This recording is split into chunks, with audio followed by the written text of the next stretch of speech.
Shalom and welcome to another edition of Rabbi Ron in the House.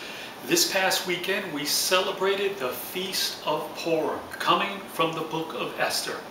And what we are reminded of is that once again throughout history the Jewish people have been oppressed at times by other peoples and other nations.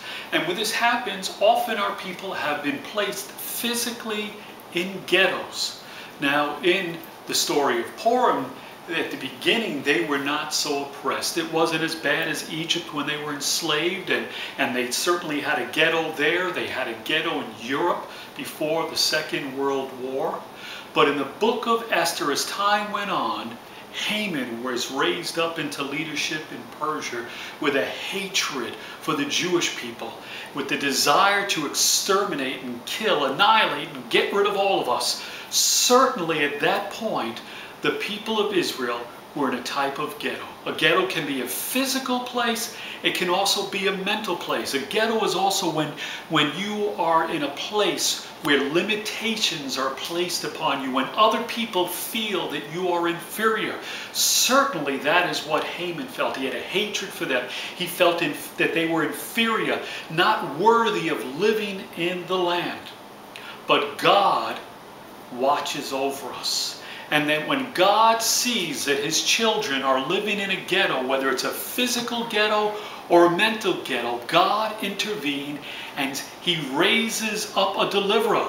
And His goal is to take us out of the ghetto and bring us into the palace. And not only just to bring us into the palace, but to place a crown upon our head. This is a crown that my 10-year-old Reva made and shared with me before she left the house a few minutes ago.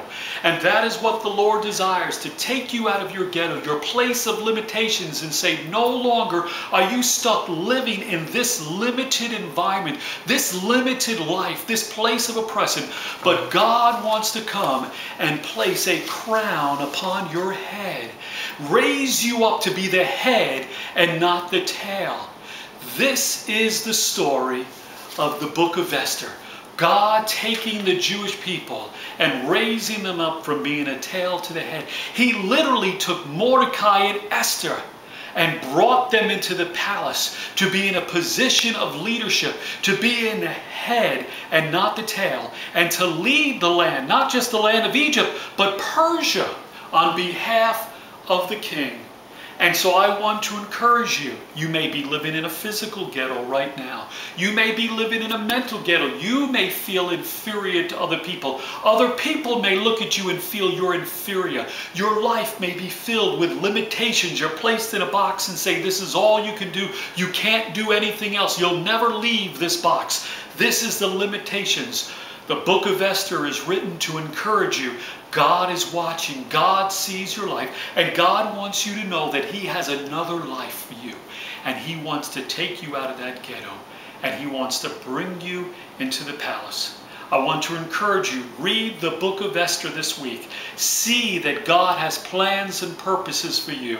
And it's not with the limitations or the feeling of inferiority that others have placed upon you, or that you have placed upon yourself. But God wants to bring you into the palace to be the head and not the tail. And so enjoy the celebration of the Book of Esther, of the Feast of Purim. See that God has a calling and a purpose for your life, and it is not within those limitations of a ghetto, physical and mental. But God desires to raise you up.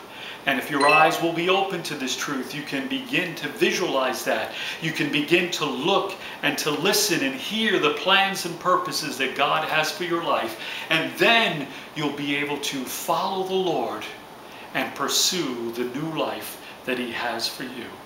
I hope that this word encourages you. Thanks for spending some time with me and joining us. It's been Rabbi Ron in the House.